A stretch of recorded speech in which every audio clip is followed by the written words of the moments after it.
എല്ലാം എടുത്തോണ്ട് പോയപ്പം ചിലത്തൊക്കെ സമാധാനായല്ലോ. സ്വയം വരുത്തി വെച്ച വിനയല്ലേ, ഇനി കേസ് നൂലാ മലയാളം വേറെ വരും. നീ എന്നെ പേടിപ്പെടുത്തണോ? ചില ഐശ്വര്യം കിട്ട എണ്ണങ്ങൾ വീട്ടിൽ കാലെടുത്ത് കുത്തിയാ ആ വീട് മുടിയും. ആരാടി ഐശ്വര്യം കിട്ടത്? ഞാനോ? ദേ എന്നെ എടി പൊടിന്ന് വിളിച്ചാലുണ്ടല്ലോ നീ എന്ത് ചെയ്യും? നീ കുറച്ചു ദിവസമായി ഞങ്ങളെ തോളത്ത് കയറിയിരുന്ന് ചെവി കടിക്കാൻ തുടങ്ങിട്ട്. കൂടുതൽ വിളഞ്ഞാൽ വെച്ചേക്കില്ല ഞാൻ. അതെ, കൊന്നുകളാരും മടിക്കില്ലെന്ന് എനിക്കറിയാം. അതുകൊണ്ട് കരുതി തന്നെ ജീവിക്കണത്. നിന്നെ കൊല്ലണമെന്നുണ്ടെങ്കിലേ നീ എത്ര കരുതിയിരുന്നാലും ഇരു ചെവി അറിയാതെ നിന്നെ ഇല്ലാതാക്കാൻ എനിക്കറിയാം. എന്റെ മോനെ കൊണ്ട് നിന്നേക്കാൾ കഴിവുള്ള വലിയ ഇടത്തുനിന്ന് കെട്ടിക്കാനും എനിക്കറിയാം. ഇവൾ എന്ത് തെറ്റാ നിങ്ങളോട് ചെയ്തത്? സ്ത്രീധനമായിട്ട് കുറെ എണ്ണി വാങ്ങിച്ചില്ലേ? അതിന്റെ നന്ദി എങ്കിലും കാണിച്ചുകൂടാ? എണ്ണി വാങ്ങിച്ചൊക്കെ എടുത്തോണ്ട് പോയില്ലേ? വീട്ടിൽ ചെന്ന് കുറച്ചുകൂടെ എടുത്തോണ്ട് വന്നിട്ട് ഇവിടെ നിന്ന് വിളിച്ചാൽ മതി. എന്റെ വീട്ടിൽ നിരന്ന് മേടിച്ച കാശിന്റെ പലിശയും കൂടി ചേർത്താ നീയും നിന്റെ പണിയില്ലാത്ത ഭർത്താവ് 3 നേരം വെട്ടി വിഴുകി ഇവിടെ കഴിയണത്. അങ്ങനെ തന്നെയാണ് ഞാൻ കഴിയുന്നത്. നിന്റെയൊക്കെ ദുരഭിമാനത്തിന്റെ പേരിൽ എനിക്കുണ്ടായിരുന്ന മാന്യമായ ജോലി ഇല്ലാതാക്കി എന്നെ വീട്ടിലിരുത്തിട്ട് ആരെങ്കിലും സത്യം തുറന്നു പറയുമ്പോ നിനക്ക് നിന്റെ തള്ളക്ക് സഹിക്കണില്ലല്ലേ?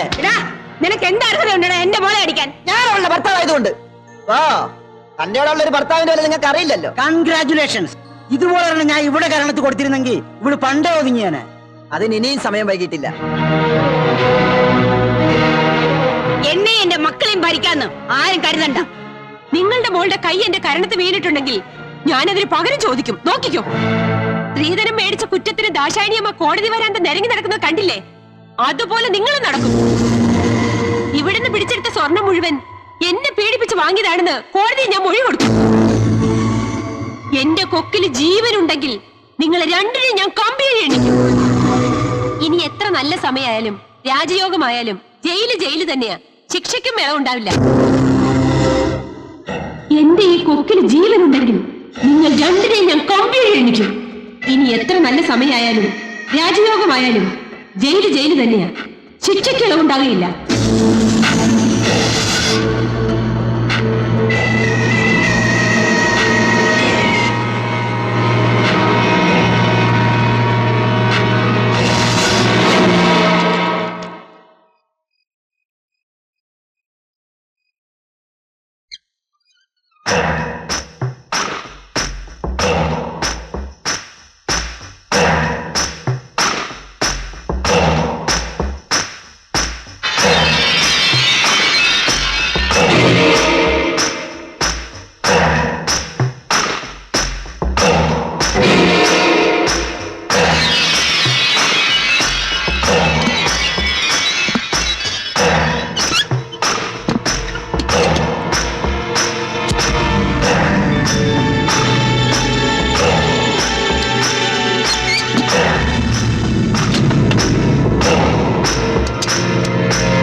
മോളെ രേഖേ, രേഖേ, മോളെ രേഖേ, അയ്യോ രേഖേ, അയ്യോ രേഖേ, അയ്യോ എന്താ?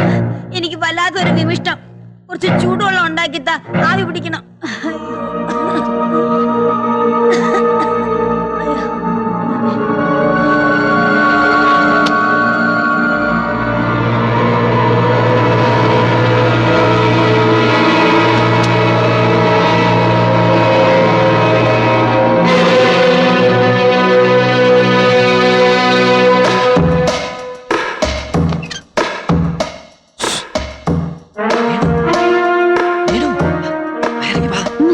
ഇറങ്ങി വരാല്ലേ പറഞ്ഞു.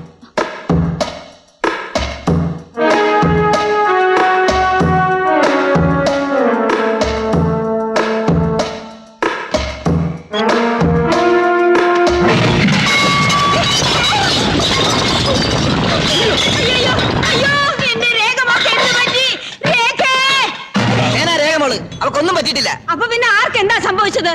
അതെ, പ്രേമേന്ദ്രൻ കണ്ടതുകൊണ്ട് ഇവിടെ ആർക്കൊന്നും സംഭവിച്ചില്ല. കൊല്ലാൻ വേണ്ടിയാണല്ലേ കള്ളസ്നേഹം കാണിച്ചുകൊണ്ട് എന്റെ ഭാര്യ വിളിച്ചത്. ശാലം,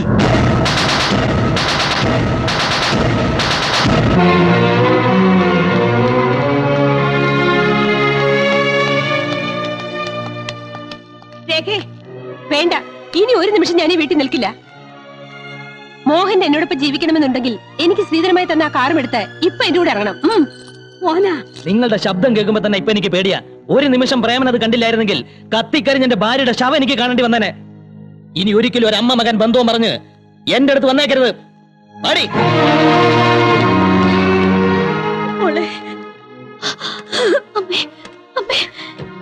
എന്താണ് ഈ തള്ളയും കെട്ടിപ്പിടിച്ചെന്ന് മോങ്ങുന്നത്? നിന്റെ അമ്മയ്ക്ക് സ്വന്തത്തിന്റെയും ബന്ധത്തിന്റെയും വില അറിയില്ല. ആളെ കൊല്ലാൻ വരെ മടി കാണിക്കാത്ത സ്ത്രീയാ. പ്രേമേന്ദ്ര, വേണ്ട. നിങ്ങൾ ചെയ്തു കൂട്ടിയ ദ്രോഹങ്ങൾ എന്തൊക്കെയാണെന്ന് അറിയോ? ഇത്രയും കാലം എന്നെ കൂട്ടിലിട്ട് വളർത്തിയതിന് നന്ദി. കൂടും തകർത്ത് ഞാൻ പോവാ. പാടി.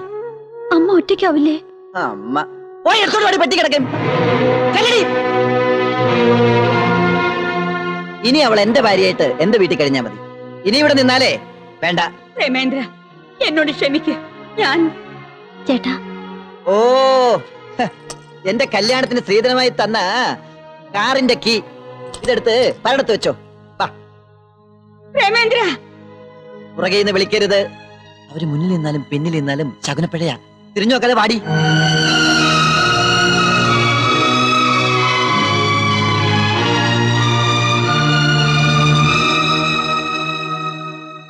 മക്കളെല്ലാവരും എല്ലാം ഇട്ടെറിഞ്ഞ് ഇറങ്ങിപ്പോയല്ലേ? ഞാനും ഇറങ്ങുക. അടുത്തു. ഇതുവരെ നിന്നെയൊക്കെ സഹിച്ചിരുന്നത് എന്റെ മക്കളെ ഓർത്തിട്ടാ. അന്ന് പ്രേമേന്ദ്രനെ നീ ആ വീട്ടിൽ നിന്ന് വിളിച്ചിറക്കി കൊണ്ടുവന്നപ്പോ ഇതുപോലെ ആ ടീച്ചറുടെ ഹൃദയവും വേദനിച്ചിട്ടുണ്ടാവും. ഇതവരുടെ ശാപമാ. ഇത്രയും ക്രൂരയാവാൻ കഴിഞ്ഞ നീ ഗതി കിട്ടാതെ അലയും.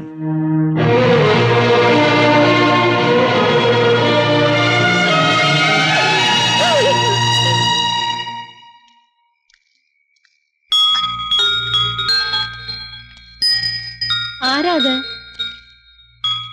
പ്രേമനോ? നീ എന്താടാ മോനെ അവിടെ നിക്കണേ? കേറി വാടാ.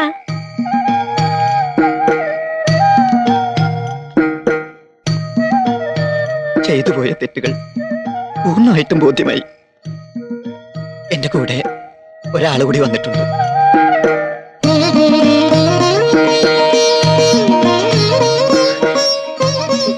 മാപ്പ് കൊടുക്കാൻ അമ്മ തയ്യാറാണെങ്കിൽ അകത്തേക്ക് വാ മോളെ. ആ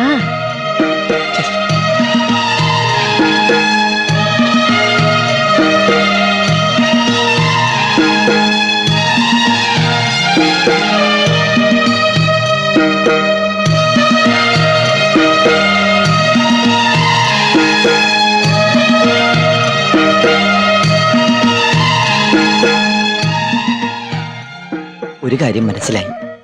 അച്ഛ വീട്ടിൽ കിടന്ന പട്ടിയുടെ വില പോലും ഉണ്ടാവില്ലെന്ന്.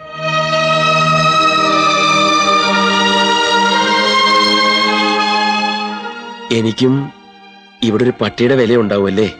ശരിട്ടാ, ഞാൻ വെറുതെ തമാശ പറഞ്ഞല്ലേ.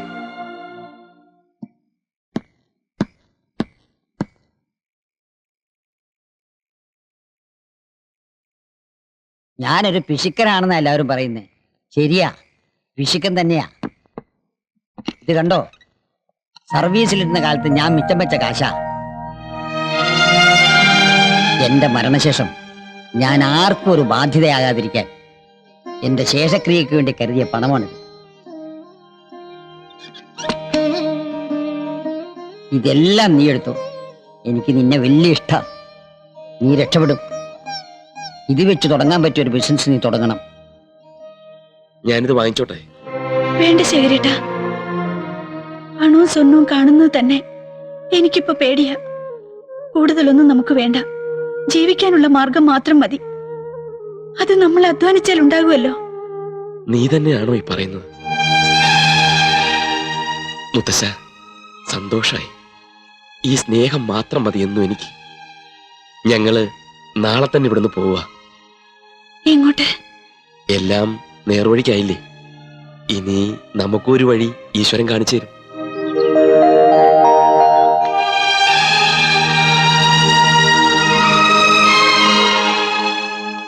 ഈ അമ്മയെ ഉപേക്ഷിച്ചു പോകാൻ ആരാ പറഞ്ഞത്?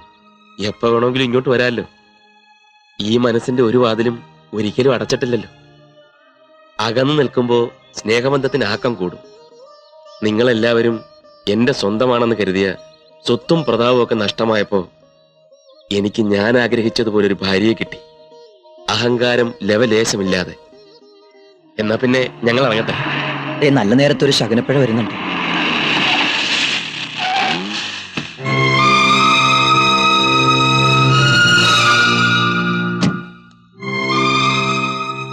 ടീച്ചറെ, എന്നോട് പൊറുക്കണം.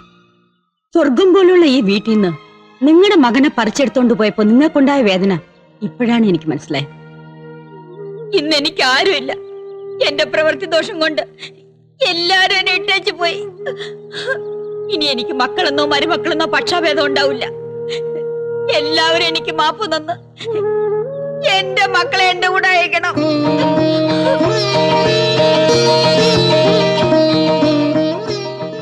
എന്നെ ഉപേക്ഷിക്കരുത് ടീച്ചറെ.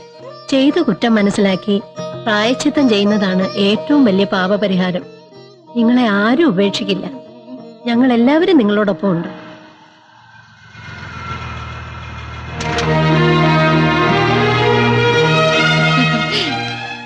എനിക്കിനി വയ്യ. നിന്നോടൊപ്പം ഒരു മാസം താമസിച്ചിട്ട് പോകാമെന്നതാ ഞാൻ. നാടകങ്ങളിലേക്കൊക്കെ കൂട്ടുനിന്നിട്ടേ എന്റെ വിസയുടെ കാലാവധി തീരാറായി.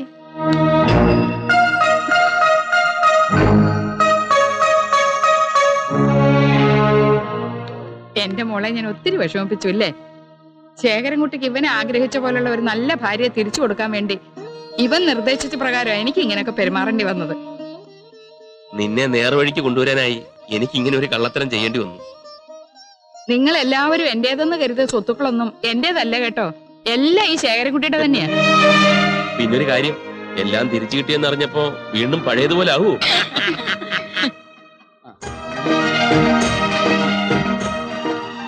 ദൈവമേ, ദേ വരുന്ന അടുത്ത കക്ഷി. ഈ പ്രാവശ്യം ഇവള് വഴക്കൂടി വന്നതല്ല. എന്റെ കഷ്ടകാലം ഒക്കെ മാറി.